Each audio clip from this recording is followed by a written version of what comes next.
Good afternoon. Welcome back to the B&H virtual event space. You're tuned in to back-button focus, exposure mode, and other debatables in nature photography. The man of the hour, Russell Graves. Russell, how's it going? Good. How are you? Doing wonderful. Good to see you as always. That's good to see you. Thank you for having me again.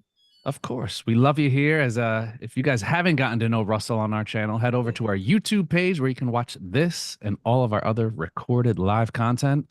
I'm going to turn it over to Russell and invite you guys all to get your questions in over the next hour or so, and I will see you in a bit for some Q&A, Russ. Very good. Thank you. See you soon.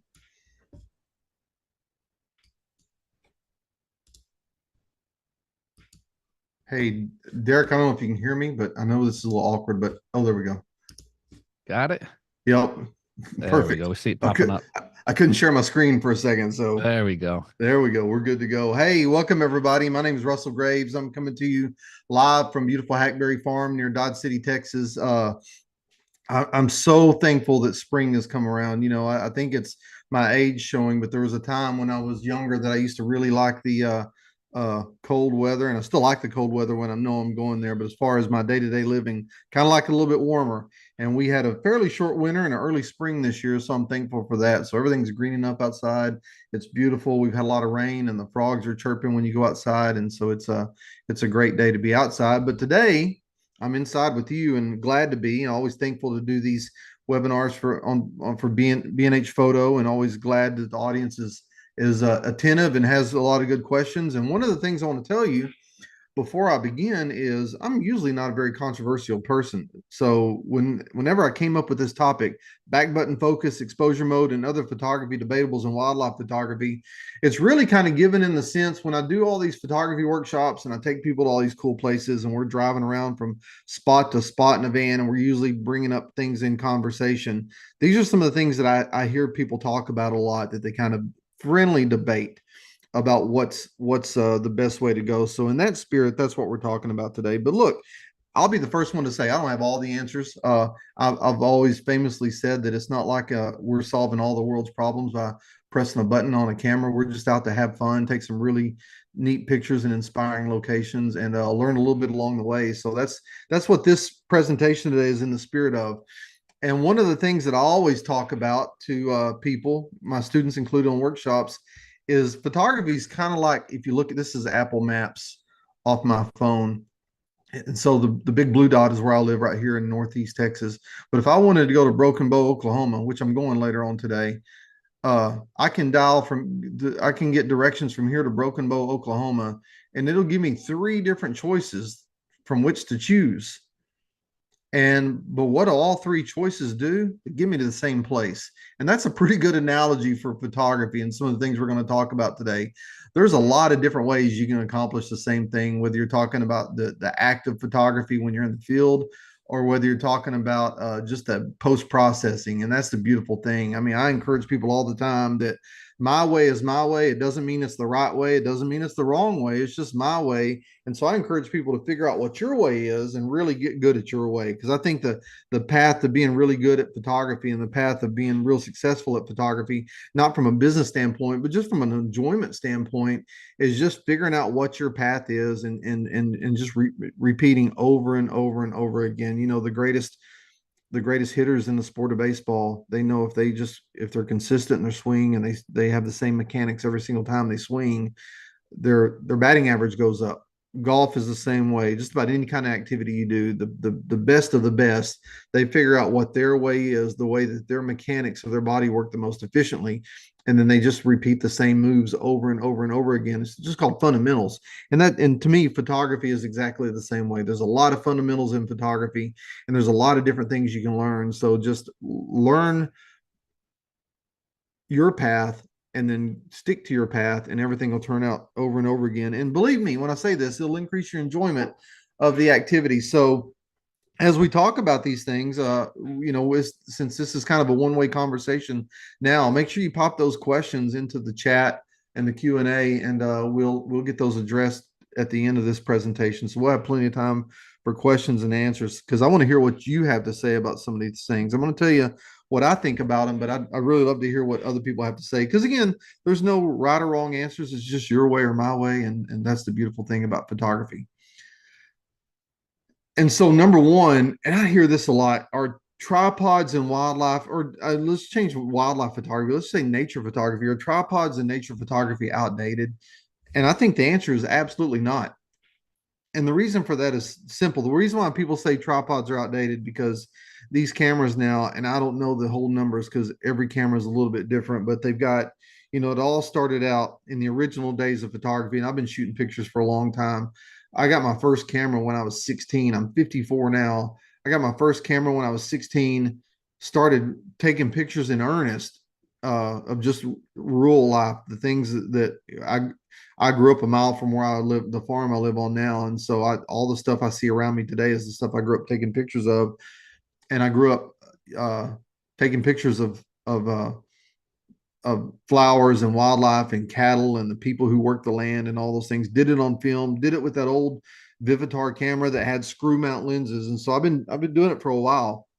And over time, upgraded to a better camera, over time upgraded to digital, DSLR, and then mirrorless. So I followed the same path that a lot of people that are listening today has followed. But early on, I noticed my pictures weren't as good as they could be, and so I asked a photography mentor friend of mine, uh, what could I be doing wrong? What could I be doing to make my pictures better? And he asked, "Are you using a tripod?" And at the time, I'm in my 20s, and I'm like, "No, I'm young and strong. I can hold those cameras still." And he's like, "You need to get a tripod." And so true story, back in the 90s, called up this company called B&H Photo, ordered a Bogan 3221 set of legs with a ball head, and then that thing was delivered, and I started using it religiously, and it instantly made a difference on how much better my pictures were. And so I say that to say now, because technology has introduced things like uh, first lens stabilization, where they would help stabilize the lens up to 3 or 4 out of stops. I don't know the exact number. And now in body stabilization, that's combined with the lens stabilization to give you, I think I've read in some cases, up to 10 to 12 stops of stabilization uh, with the technology that's offered today. So you would tend to think that because of all this stabilization technology that's built into the cameras, that tripods will become outdated. But the fact is, they haven't. It's the most low tech piece of equipment you can have, but it's one of those pieces of equipment, in my opinion, that will yield more tangible results than almost just about anything else you could buy. Because uh, one of the reasons is the tripods, they're going to hold your camera steady. There's about 300 there's about 300 joints. I kind of jumped the gun here, so I'll explain what I'm talking about. There's about 300 joints from your toes to your hands that are conspiring against you to hold a camera steady. And the fact is, we don't like to admit it, but every one of us are getting younger. I'm probably not as strong as I was when I was in my 20s. And so the older we get, the little bit more weaker we get and the less stamina we have. And so those things conspire against holding your camera steady. And the in-body stabilization and the lens stabilization helps, but it doesn't help completely. So this support hierarchy I'm talking about is, in my mind, this is the most steady to the least steady way you can hold a camera. The most steady is, of course, a tripod, because no matter how much you shake, if you've got it on a tripod, you can eliminate all shake. And then another good advantage of a tripod is it just helps you slow down. When you're talking about wildlife photography, it'll help you slow down and compose. But when you're talking about landscape photography, having it on a tripod and being deliberate in your movements will make your pictures go from, and I hear this a lot, this phrase, this isn't a new phrase that I'm making up, but it makes your photography a little more intentional, because you have to kind of walk through the steps a little more instead of just being apt to just point and shoot. And so when you're learning photography and you're learning all these lessons about what it takes to make great pictures, uh, just that intentionality really makes a difference when you start thinking about the process and thinking about what's in your frame and moving around, moving left, moving right to improve a background or to improve a foreground, whatever it is you're doing. Tripods help slow you down and make that more intentional. So on my support hierarchy, you've got tripod first, and this is more when it comes to wildlife stuff. Beanbag second. I use a beanbag a lot. I've got a big original version of the Canon 500 millimeter f4 lens, and it's a great lens and it works great still. It's probably a 20-year-old lens now, but it's heavy. And so if I can't use a tripod, I use a beanbag a lot that I'll put over if I'm driving around in my pickup truck looking for subjects just hanging out in the field or hanging out on the fence row. The beanbag works great. So I try to use that. Monopod's another good uh, compromise. If anyone listening has ever been to Brooks Falls in Alaska to photograph the brown bears feeding at the falls, one thing you'll know is they don't allow tripods on the platform, and so then sometimes you're forced to use the monopod. Monopod is a good it's a good compromise. You watch NFL games or MLB games. A lot of times you'll see photographers on the sidelines. They're using monopods because they're quick to set up. They don't have the best stability as a tripod, but it's better than trying to handhold at the same time. It'll at least give you some stability. Other bracing like a tree or a rock, something you can just put a camera against. Uh, Handheld prone. If you think the prone position where you're laying down because you're more of your body is against the surface and then your elbows are on the ground, and handheld prone is a great way of holding that. But again, back to my earlier comment where we're not getting any younger, so sometimes it may be a little harder to get off the ground. Handheld prone may not always be a good option. Handheld sitting's the next. And then handheld standing, in my opinion, is the least stable way of holding a camera. And that's not opinion, just based on pure speculation. There's a lot of fact to that because, again, like I said earlier, when you're standing there straight up, it's your. I mean, take the camera out of your hands. Standing is the least stable way that you can even exist. I mean, you're more stable if you're sitting in a chair. You're more stable if you're laying on the ground. And so, because of that hierarchy, when you put a camera in your hands, and again, you've got those 300 joints between your toes and your fingers that are conspiring against you to hold it steady, and then the muscle fatigue that goes along with that. At some point, even though the image stabilization, in camera stabilization, and the lens stabilization is going to help, I don't think in all cases it's going to be able to outrun just inherently not being able to hold a camera steady. So back to my original point, I'll back up there. Are tripods in wildlife photography or nature photography or really just about any kind of photography outdated? I just don't think they are. That's a cool little shot. That's a catbird right there. That was in the Florida Everglades, and he showed up and was eating these little pepper berries. I think this is a Brazilian pepper tree. It's an invasive species down there. Beautiful species, but you can see that bird eating there. Let me get back through this. So yeah, if you have any questions as I go along this or as I go along or any comments for me, be sure to pop them in there. And of course, all these are taken using a tripod. I'm just a firm believer in tripods. Here's another debatable for you. What's the best exposure mode? Because you'll hear, and I disagree with this too, you'll hear people say often in the educational circles that you're not a real photographer or you're not an accomplished photographer, or you can think of any superlative to put in, you're not a blank photographer unless you shoot in manual mode. Now, I don't necessarily disagree with that because I think if you've got the camera, if you're using the camera and you think of it like a tool, it's best to understand how that tool works from a basic and a fundamental standpoint. So, like me, when I was learning photography, it was all manual for me. So that's how I learned.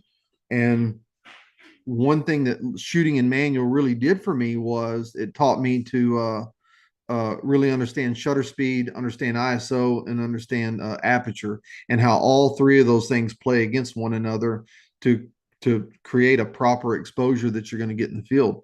And so, fast forward, is that the best exposure mode? Well, over time, I kind of learned that for me, it wasn't, because manual exposure, even though I knew how to use it and I was adept at using it, still am, it wasn't the best exposure mode for me because it was a little bit slower. I'll explain more about that in just a minute. So here's a rundown of what the different exposure modes are. Program mode: camera sets the aperture and shutter speed. It's kind of the dummy mode. You set it on P mode or whatever it is for your particular camera. I'm using the nomenclature that Canon cameras use, not to endorse Canon cameras necessarily, saying they're any better than any other ones. That's just what I use. So those are the cameras that I'm the most familiar with, even though I'm familiar with all the brands of cameras. But the program mode is probably for me the least valuable mode because it just limits how much creative control you have over the image. But You'll see some people argue that shutter priority mode is best when you set the shutter speed and the camera sets the aperture, and that is valuable in some cases. Aperture priority is where you set the aperture and the camera sets the shutter speed. And then M manual, you set both the aperture and the shutter speed yourself. And by the way, you set all the ISO yourself on all of these. And so it's one of those things that goes back to that map I showed you earlier. All three or any four of these modes, let's just leave program mode out of it. Shutter priority, aperture priority, manual priority. Any three of those modes are like the map I showed you earlier. They'll get you to the same place if you know how to read them, if you know how to use them properly. They'll all get you to the same place, and that same place is a proper exposure. But for me, I'm going to show you this. I prefer aperture priority. I think for wildlife photography, aperture priority is the best. And allow me to explain a little bit more in a minute, but let's look at this graph right here. So this is a rundown idea. There's a really cool program, and I use Mac computers, and I'm not sure if this is available for PC, but there's a really cool software program called Photo Statistica. And about once every couple of months, I'll just run a report to look at the metadata in my images. But what Photo Statistica does is it does a deep dive in your metadata on your images, and it will tell you things like, here's the time of the day you shoot most often, or here's the day of the week, and you can combine all the different data that your camera collects every time you take a picture. Photo Statistica will go through, crunch that data, and then give you a graphical output. You can do pie charts, you can do donut charts, line charts, graphs, all kinds of stuff. And it's really fun to go and kind of do a deep dive and really have a better understanding of how you shoot. And so one of the things I knew anecdotally, because I prefer aperture priority, is I knew I shot a lot of my pictures aperture priority, but when I did the rundown on this, and I don't know if it says, no, it doesn't say it on this graph, but this represents 702,000 images in my Lightroom catalog that are in my files that I ran. And you can see here, shutter priority was 1% of the time, program was 3% of the time. And what that means is, what I think that came from is likely because I've got some iPhone pictures in my catalog, so I think that's picking those up, because I mean, I never use. In fact, I take it off my list of exposure modes now on my cameras, that because you can go into the custom settings and tell your camera just to show the program modes you want it to use. So I take that off. So I don't use program mode. Maybe some pictures I've taken in the past or my wife might have used my camera or something that's showing up somehow. But manual mode makes up 15% of the pictures that I've taken. But aperture priority, looky there, 81% of the pictures I've ever taken out of 702,000 were taken on aperture priority. So if I'm to believe what people say is you're not an advanced photographer, or you're not worth your salt as a photographer, you don't use manual mode, right there is I'm debunking it. I'm a one-man debunker of that notion, because I'm a professional photographer. Not only do I lead workshops, that's kind of the latest iteration what I do, but I've spent a lifetime taking pictures for magazines and commercial clients. I've had hundreds of magazine covers, and 81% of those pictures I've ever shot were taken on aperture priority.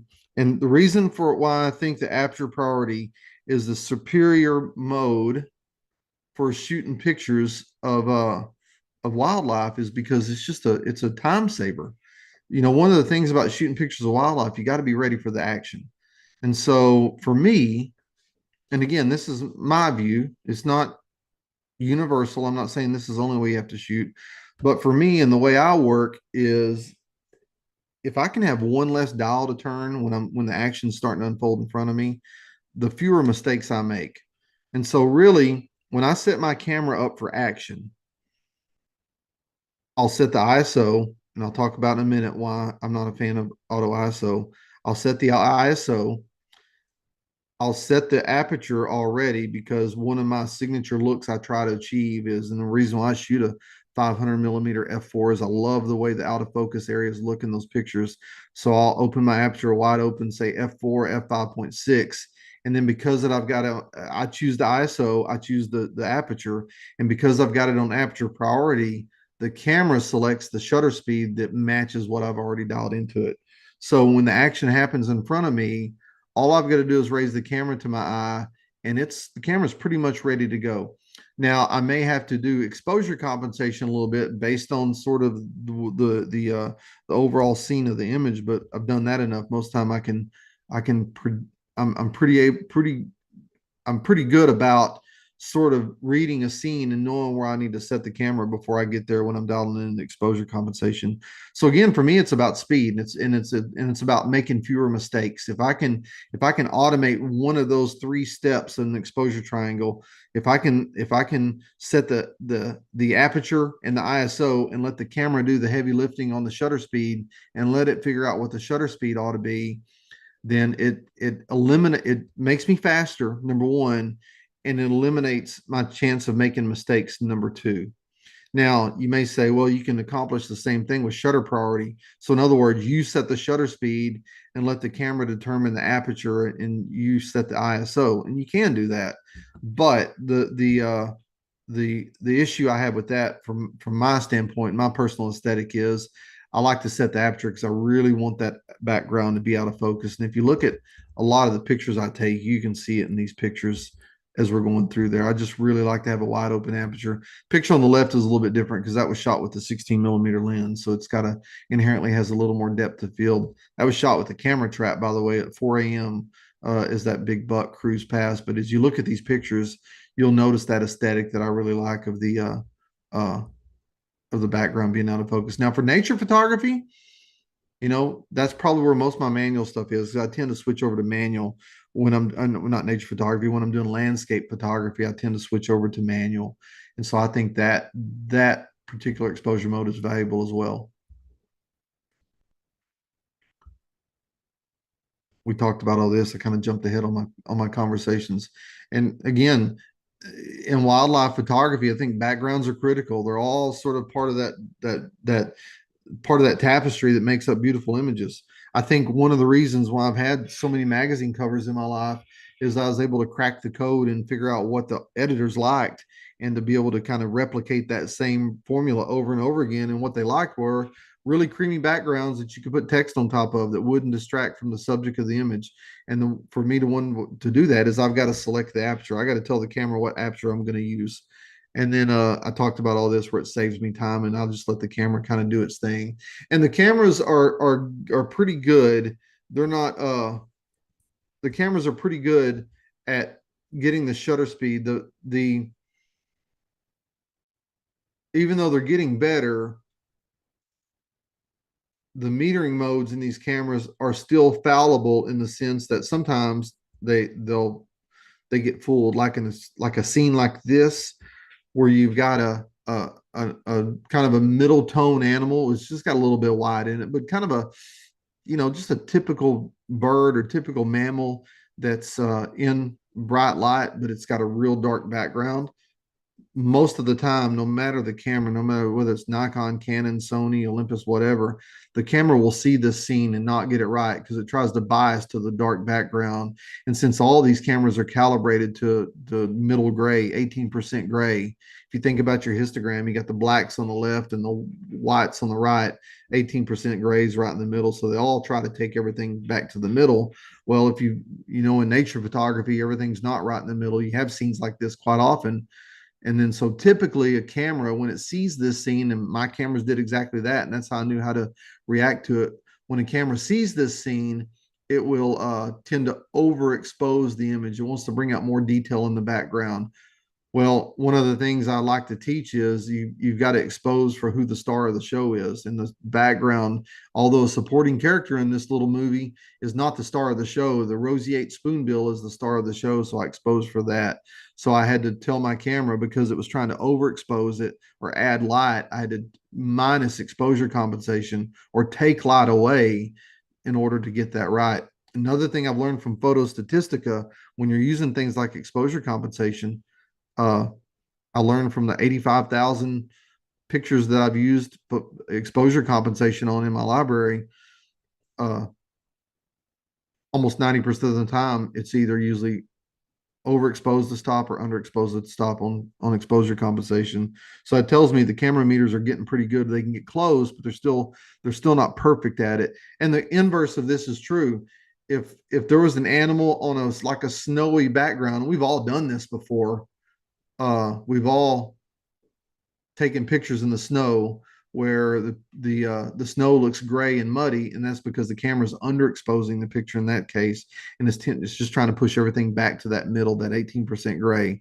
And so when you're taking pictures of the snow, we learn early on when we're learning how to take pictures that you have to overexpose pictures in the snow, so the snow turns out white, and then the subject ends up being appropriately exposed in the picture. So again, the reason why I like to use aperture priority, it just saves me time on that whole calculation. The only thing I have to worry about is the background dark or is it bright? And do I have to add in exposure compensation? And that's really making it dummy proof for me. I can go through and I can take pictures really, really quick without having to think about it. And again, it's just about building muscle memory to the process. And I'm just not that good at muscle memory when it comes to dialing things in manually. Now, here's another example, the really out of focus backgrounds I like.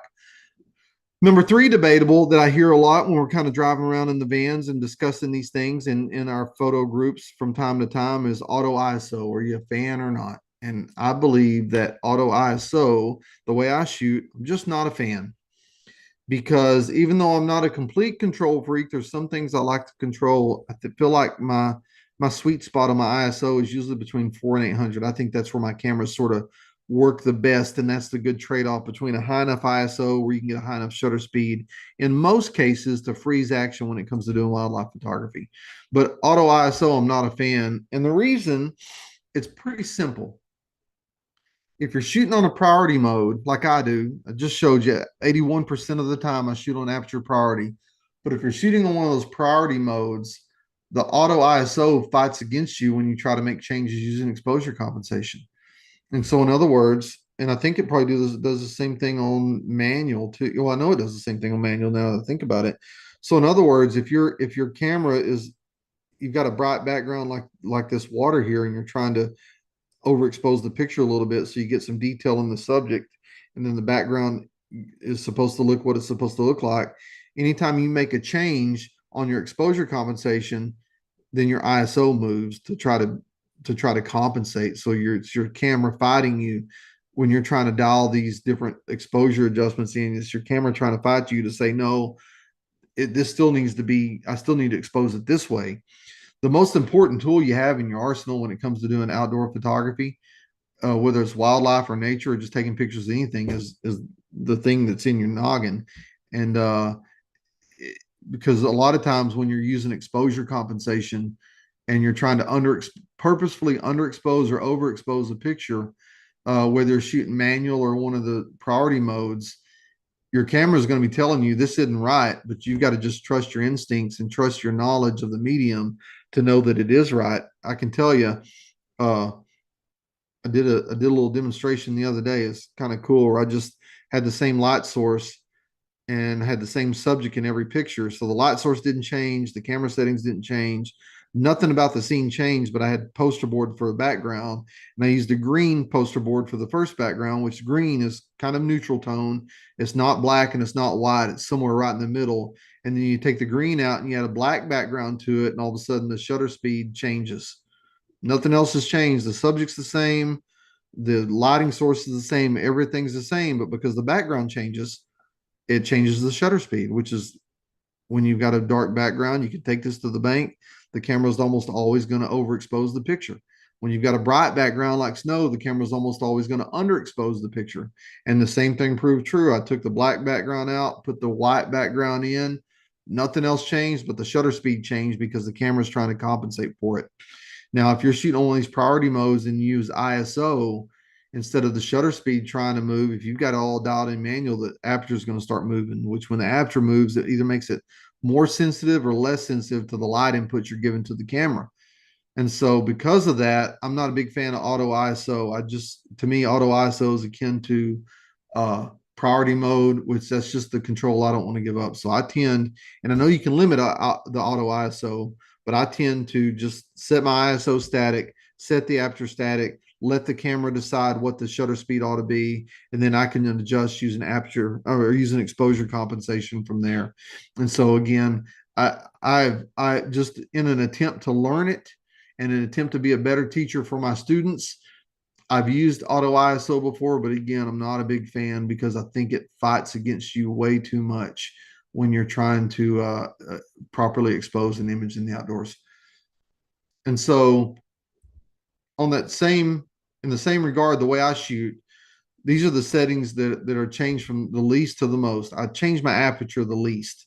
I like that look of the, in this case of this wood stork, the foreground's out of focus, the background's out of focus. I just like that aesthetic. And it may not be for everybody, but I think it's universally accepted when you're taking wildlife pictures. That's the kind of look people are really going for. When you're taking pictures of people, I'd mentioned on this on a webinar before that I've done uh, one of the first pictures I was ever inspired by and tried to learn that technique when I was a teenager in school, looking at Sports Illustrated magazine and seeing pictures of Nolan Ryan and Dwight Gooden when they're pitching on the mound and they're in perfect focus. The batter's out of focus and the background's out of focus. And I became enamored with that look. And that was one of the first techniques I ever taught myself how to do. So I changed the aperture the least in this scenario. I changed ISO the least too. And again, you may be thinking, and go back to lesson one or point one I talked about, you may be thinking, well, as the light gets lower and it gets dimmer, I've got to go up on my ISO to keep a higher shutter speed. If you use a tripod, you'll be surprised at how low of a shutter speed you can shoot wildlife. And it's all relative. If an animal's sitting still like this, I shot them at 1/15th of a second on a tripod, you can get really low shutter speeds. If they're moving around, that changes a little bit, but still the ISO remains static because I want to keep it in that pocket of ISO because I'll tell you, I know there's all kinds of tools you can use for ISO. We'll talk about those in a minute. But I like keeping it kind of in that pocket because all this I'm talking about, if you've watched any of my webinars before, I'm a real believer in productivity when it comes to photography and trying to streamline your workflow so you're out doing the things that are going to make you a better photographer, which is being out in the field taking pictures. That's the thing. The practice is what's going to make you better. And so I'm a believer in trying to get this stuff as right as I can in the camera, so I have to spend less time messing with it when I get back home. If the post processing is your thing, and I do like it to some degree, but it's my least favorite part of the process, and so I tend to try to get it as right as I can. But that's also a throwback to when I shot film because again, I'd mentioned earlier, I'd been shooting pictures for a long time, been shooting it. I don't mean this as a plug, but it's just a fact. I had my first pictures in a magazine when I was 19, and that was 1989. I had my first magazine cover when I was 20, and that's 1990. And so I'd been shooting pictures a long time before they were digital. And because I didn't have a lot of money to spend, and I'm, come from a blue collar family, and my dad was a welder by trade, and I'm the youngest of five kids, and on and on and on. Typical of what you'll find in rural America, money wasn't finite, and so I just had to learn to be as good as I can with the film I'm given. Because when I would order film, and living in a rural area, again, here's a plug to B&H. I'd call B&H Photo and order 20 rolls of film at a time and have them shipped to my house. And so because that film was a finite medium, I couldn't just outrun it like you can digital today. I had to get it right in camera. And so that same sensibility is carried on for me when I do my teaching. I think it's best if you do it right, and then what you have to fix later you can. But I believe the same thing about writing. When you're writing stuff, I think it's best to try to get it as correct as you can right when you write the document, instead of having to go back and edit. And I know some of the edits are necessary from time to time, but I feel better if I can get it as good as I can the first time. So settings change from least to most: aperture, ISO, exposure compensation is based on the light or the background scenario, dark background, light background, I'll dial on exposure compensation, and then the shutter speed, the camera sets it. So that's sort of how I work, and that's why I like aperture priority. That's why I'm not a fan of auto ISO, because I want to set all these things myself and then let the camera do what the camera is going to do. These are cool birds. This is a reddish egret, and the way they fish is they'll spread their wings out like that and create shadow over the water so they can see better. Of all the controversial things I say, this may be the most one, back button focus. And I led this webinar with this particular notion in mind. Is it a good idea? And this is of all the things I talk about, or all the discussions I've had with hundreds of people over the past few years on workshops, is that seems to be the most contentious is this back button focus thing. Is it a good idea or not? I'll admit, part of my thoughts on this is I'm kind of a creature of habit, but I'm going to lay out a couple of reasons why that, to cut to the chase, I don't, at least with the cameras I use, and I'll explain that back button focus is such a good idea. But this is the one hot topic that the people that do it swear by it. The people that don't do it swear by their way of doing it. So this is probably the most polarizing thing that we ever talk about.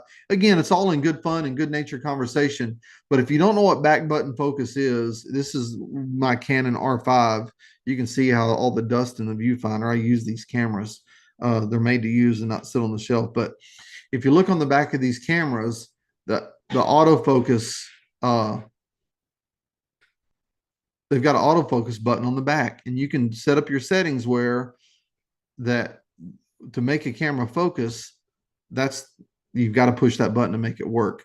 I'm not a big fan of that because I'm so used, and this is the creature habit part. I'm so used to having the shutter button and just the camera activation button, my forefinger. I'm so used to using that for both functions to not only release the shutter but also focus. It's hard for me to get used to back button focus, but that's not the reason that I'm not a big fan of it. And the reason I'm not a big fan of back button focus, and let me clarify, or let me issue a caveat here. I think this is only a Canon issue more than it is a Nikon issues. Because if you look, I don't know if you can see my mouse or not, but if you look at the autofocus button to the left on these Canons, there's a little joystick toggle. Then you've got a magnifying glass, which I don't really ever use when I'm taking pictures, but you've also got that Q button, which is kind of quick selection. And then you've got the round wheel at the bottom. And the way that the ergonomics of Canons don't lend itself well to using the other buttons on the back of the camera. So when you're using back button focus, you regulate your thumb to only a single function, and that's autofocus. And so for me, because the one button has the dual purpose, the shutter button of both autofocus and the shutter, it leaves my thumb free to dial in exposure compensation, to change the focus modes, to change the metering modes.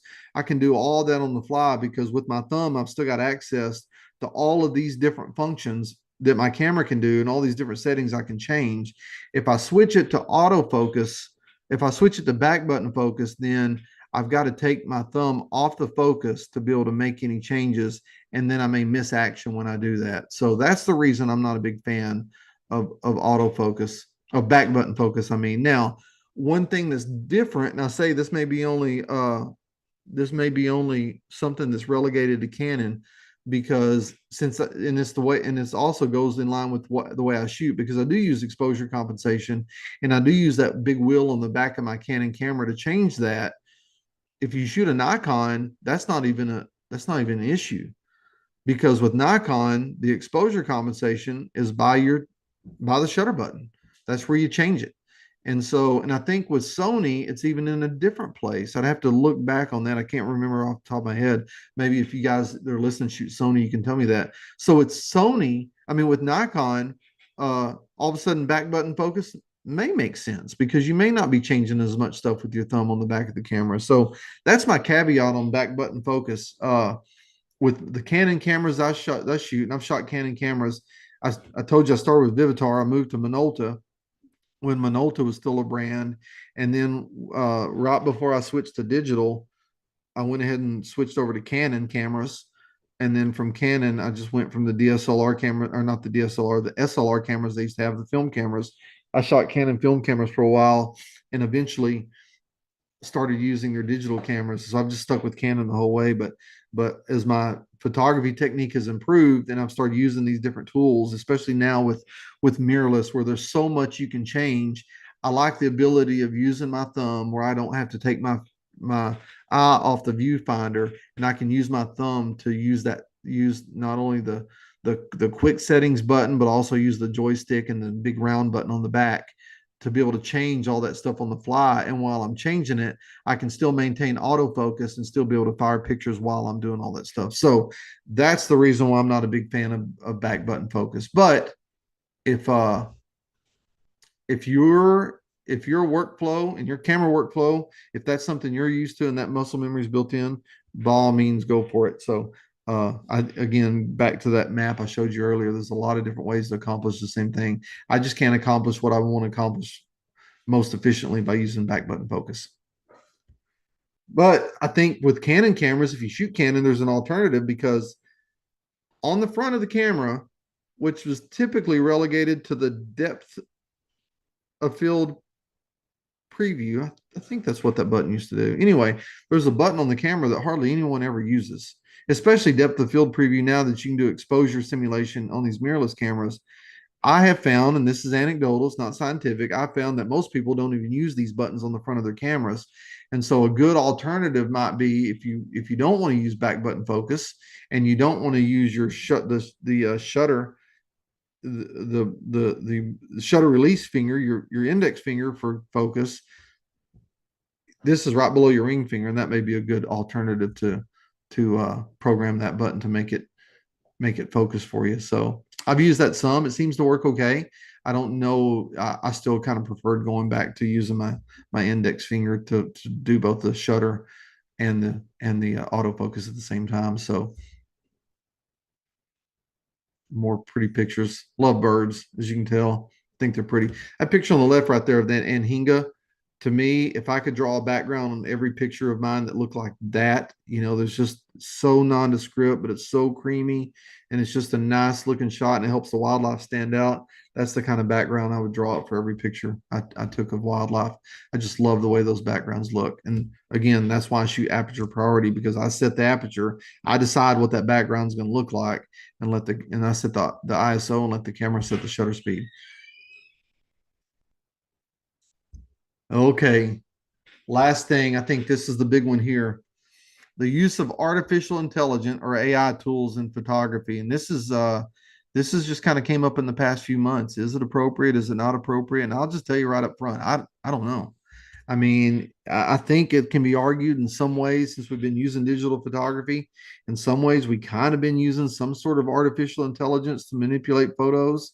That's the only way I can wrap my mind around explaining the things like the healing brush and some of the other tools that weren't touted as AI. I think now, in a way, we're being duped to being told that some of the technology that was already available in these post-processing suites were AI, but or I think we're being told now they're AI, but they're just being rebranded as AI when they never were. And so uh, the use of artificial intelligence AI tools, it's it's uh it's really opened a Pandora's box, because I've played with it some, and it's on like these mid journeys or these uh some of the other image uh generating AI systems you can use. Is it a good idea? And I think it really comes down to the context that you're using it in. I think it's if you're trying to dupe somebody into showing them something that didn't really happen or you didn't really do, I definitely don't think it's a good idea. And then I think another question is, how much is too much? And an interesting conversation I had with a group a few weeks ago. There's a really big photography contest, pretty prestigious, that I've been asked to judge in 2025. And so they were getting my thoughts on because they're looking at rule changes, and they were getting my thoughts on the use of artificial intelligence and how that's going to affect their contest. And I think the contest people are really, really concerned about that. And I think there's both an opportunity and I think there's challenges to AI when it comes to things like nature photography contests, or any photography contest for that matter. But I also think there's some good opportunities. And hear me out here when I say this, because I think I've always been a believer that when it comes to ideas, if everybody's thinking the same, somebody's not thinking. So I always try to be that guy that thinks differently about things, whether my ideas are are just full of junk or whether they're valid or not. I at least try to think in ways that other people aren't thinking. And so this contest had a rule about their about what you entered that said, okay, you can only crop. I don't remember what the percentage is. Let's say they say you can only crop 25% of an image out. And so my my thought to them was if you crop 26%, all of a sudden you're in violation of the rules. But what if you add 26% to an image? Does that violate the rules? I mean, if taking stuff away from the image, if you're removing branches with AI where a branch existed, but you're removing it, if that's against the rules, is adding stuff to the rules. And they're all of a sudden they start thinking in ways they'd never thought before. They're like, well, we never really considered that. So my thought, and this is where it kind of ran against convention, my thought is, and I think this is where the big opportunity is. My thought was, if you really want to keep people honest, have them turn it in the raw file, because there's ways of validating those raw files. Just have them turn that in, because then you're going to see who took the time to understand photography, who took the time to get it right in the camera, who took the time, because I've seen this, I've judged a lot of contests, and social media, this may be the most controversial thing I say all day. Social media has been the death of basic compositional rules when it comes to photography, because things like Instagram, everyone center punches the picture. They put it right in the middle of the image. And so it's kind of killed it's killed composition and photography, and just people's laziness. I'm guilty of it too. Oh, you can crop later, but people's compositional laziness is coming out. So if you really want to see who the best of the best is when it comes to these photography contests, don't let them take away, don't let them add, get the raw image and then judge the raw image and see what you think from there. Because I think the cream will rise to the top. Almost make people think photography is like it was with film, with what you took is what you get, especially with slide film back in the day when I used to shoot that. What you take is what you get. And I don't know if they're going to adopt that or not. I thought it was reasonable to think, but I think the opportunity is, if you start thinking in those ways and just strip away any kind of technology you can use from a contest standpoint, strip away any kind of technology you can use to either take away from that image or add to that image, and it just the image that you took as it came right out of the camera. I think they will be able to see who the really qualified and the really strong photographers in this contest. I just think those will rise to the top. And then the people that should win will win, regardless of how good they are with some of these AI tools or how good they are with the post-processing stuff. So I think that's a good start. It may not be end all be all, but again, if you're listening to me say that and you're wincing, if you compete in contests a lot, remember I told you that I'm always been a guy that thinks if everybody's thinking the same, somebody's not thinking. And so I just try to think differently when it comes to that kind of stuff. And so the uses of AI in photography, this is an example where I used AI in this picture right here. I did this a couple days ago when I was getting ready for this presentation. This picture of a zebra in Botswana, originally it was cropped a lot tighter. I used generative AI to extend the background. I'll talk about that in a minute. But the use of AI in photography, everyone knows about the programs that promise miraculous results for sharpening and noise reduction. I have found they do work pretty good in some cases, not in all cases. A little bit goes a long way, but I think a lot of times, but for me, a little bit of noise in a picture doesn't really bother me. I think it kind of adds to the aesthetic of that. If you were to zoom in, well, first of all, in this zebra picture, there's no point in zooming in and really critically analyzing the noise, because in the real world, it doesn't make a bit of difference anyway if you zoom in real tight to see the picture. Uh, it doesn't really matter. And another thing people have to think about is how your picture is going to be displayed. I think in the end, most people's pictures are displayed on a screen that big. And so I think some of the things we worry about in photography aren't really worries, considering how most of the people see our pictures and how our pictures are displayed. But I think the common uses are sharpening and the noise reduction. Lightroom has it built in now on the noise reduction, and I think they've got the artificial bokeh built in now. And so all those things can enhance the picture. But again, I think a little goes a long way. Uh, I'd mention on this one, the canvas expansion. Honestly, I think if there's any good use for AI in my photography, it's the ability to do that when sometimes because an animal's too close, it gets shot too tight and it doesn't really fit sort of my compositional sensibilities. And you can just expand the canvas a little bit and fill in that spot with a pretty seamless out of focus area. Now, I think that goes, I mean, it contradicts to some degree what I said earlier about, on the contest, if you're adding stuff or taking stuff away, they're both, in my mind, still kind of the same thing. And so I'm adding the background here. But I think in this case, for me at least, the way I justify it in my mind, I could be wrong about this. But when you're adding a bunch of out of focus blobs, it really doesn't change the context of the picture. It just kind of makes the picture compositionally better. But the canvas expansion is one way that you can use it a lot. Generative fill, I don't use that as much. You can though, where you can just select the area that maybe, let's say in this picture of the zebra here, there might have been another safari wagon back there. You can just pretty much circle the safari wagon, and then that generative AI generative fill will look at the space around it and fill that in. And that's a pretty good use for it. It all depends how you're going to use it in the end. I mean, if it's for, editorial purposes, there's, I think the, I can't remember her name, Princess Kate. I think that whole controversy last week, if you heard about it, where she was doing a little bit of photo manipulation, and one of the big photo agencies or news agencies, they did they banned that picture from any use because they said it was excessively manipulated. And I think it all depends on the use in the end. And does it change the context of the picture? If I was to add another zebra, or if I was to take away like a safari wagon in the back, I think it would kind of change the context of the picture. But I think by adding a little bit more out of focus areas in the background really doesn't change that at all. But I could be wrong on that too. I mean, I may just be justifying what my thoughts in my own mind. We all have a tendency of doing that quite a bit. And then I think the question is on the AI stuff is, where do you draw the line? And I think that's a good question. And I don't propose to know the answer right now, but here's what I do know.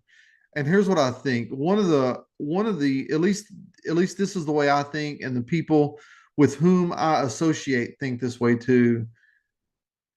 There's something magical about pressing a button, hearing the click, and seeing that image show up on the back of your camera. I mean, there's something undeniably magical about that. I mean, you could do the same thing by shooting video, but there's something about capturing that moment in time when that moment had never existed before. That 1/1000th of a second had never existed before, and it will never exist the same way again. There's something magical about that in photography.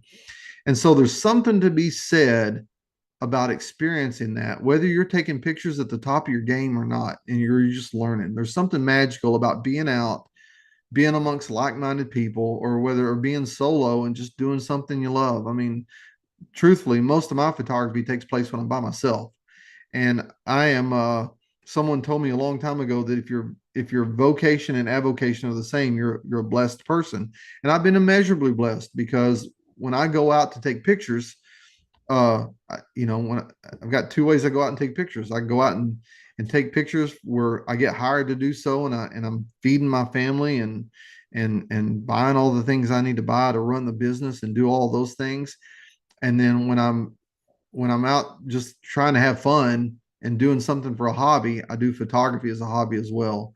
And so I think my point is, there's something undeniable about being able to go out and just experience the sun on your face, and the wind on your face, and just seeing nature unfold in front of you, or seeing, your kids or your grandkids playing soccer or playing little league baseball or some other sport, and just being out enjoying it. We've got the ability, if we don't yet, we're soon to have the ability.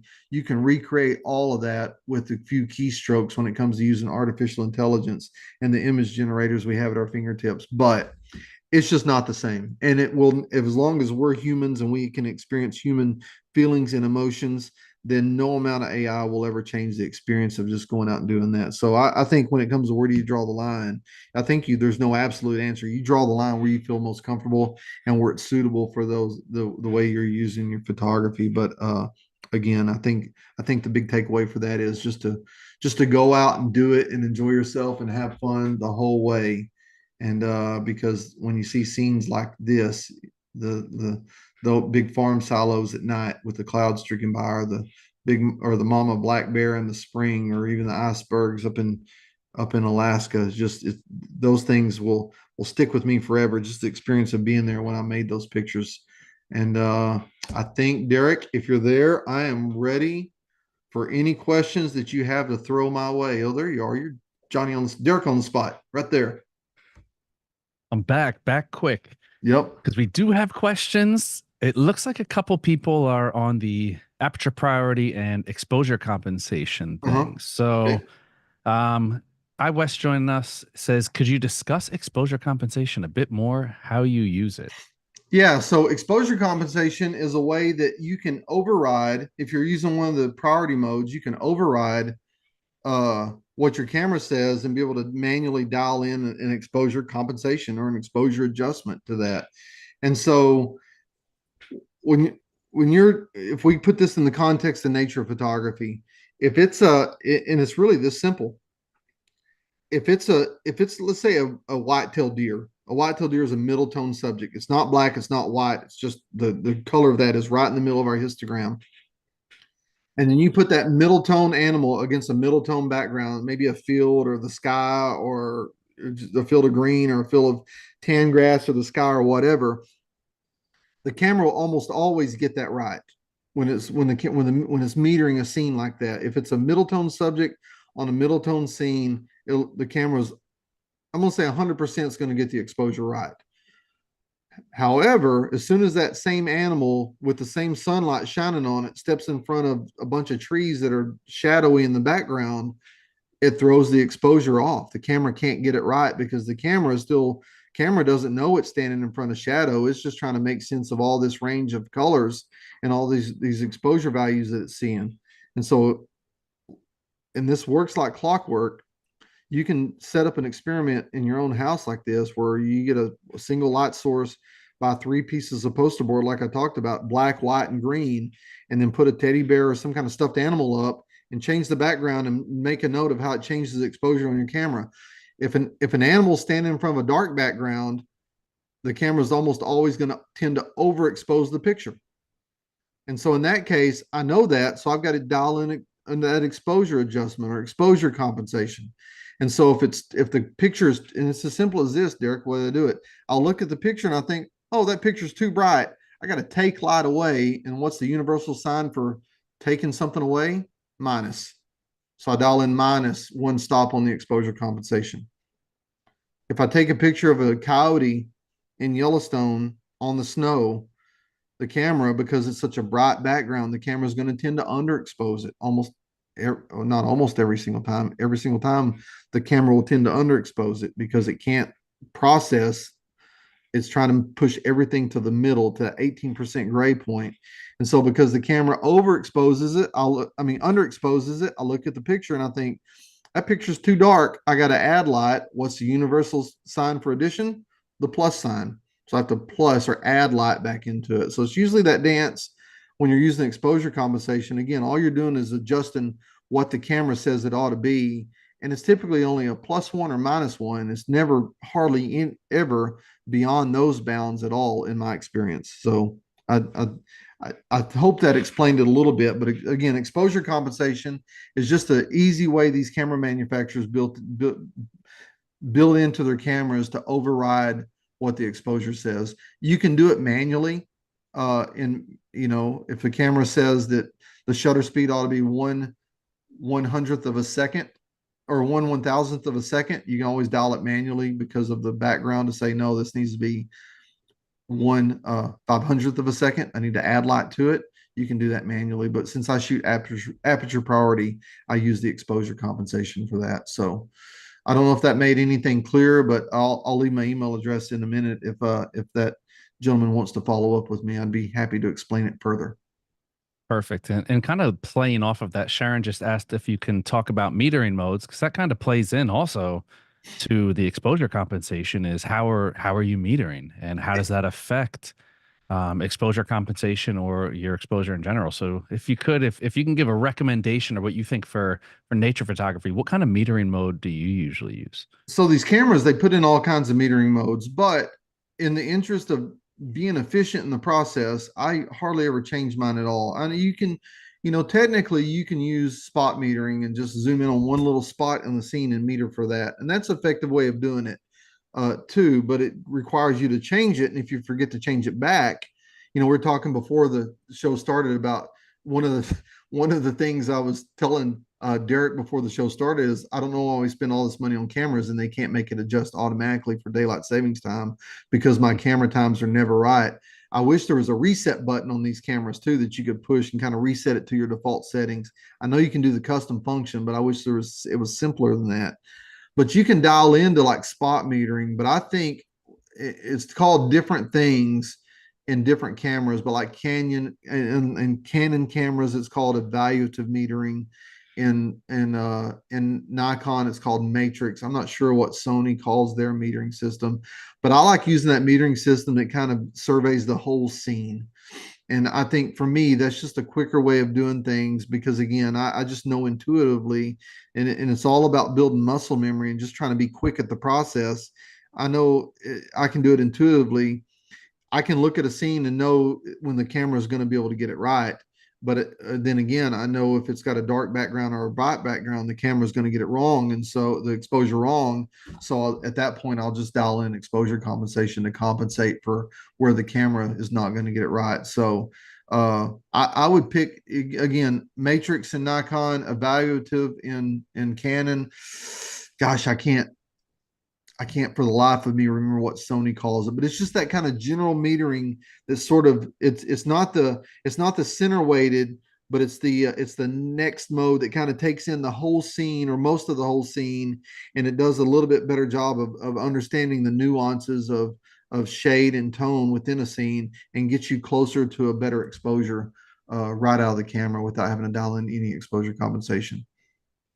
Perfect. We had a couple questions on ISO. Okay. One for the aperture priority, if you prefer manual or auto, and another asking if there is an ISO that you find yourself using the most.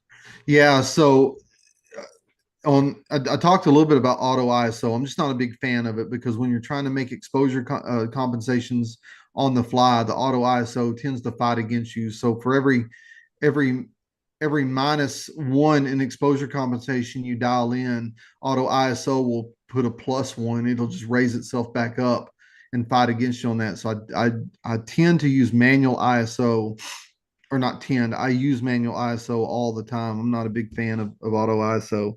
So with that said, uh, I think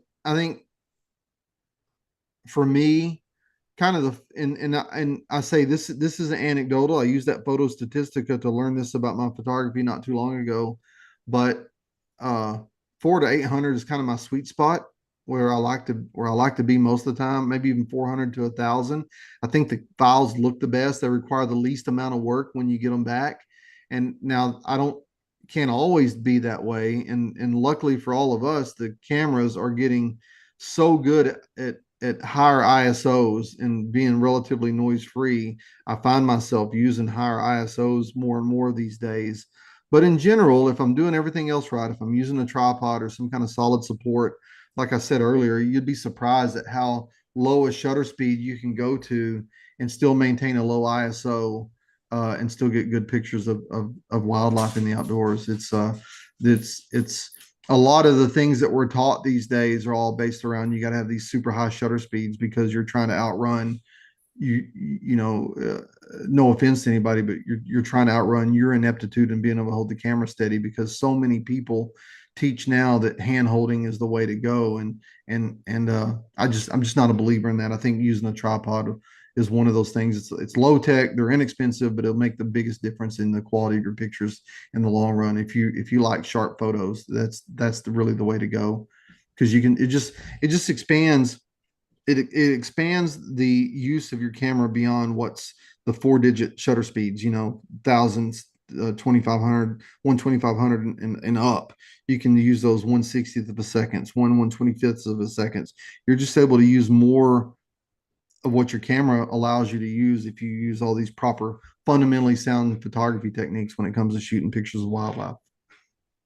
Perfect. Now we had a question from Christine asking about pre-autofocus. I'm guessing this is what she meant by preset for focusing. The pre-autofocus that a lot of cameras have now.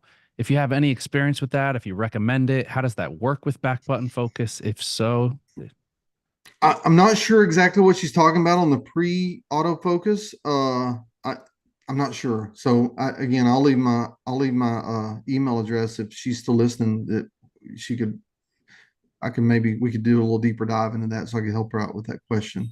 yeah, definitely. And I'll give my little unsolicited 2 cents on that. A Okay. lot of cameras now, especially with the mirrorless, it's really just about getting your camera to react quicker. So you're setting on a pre-autofocus, which is Oh, okay.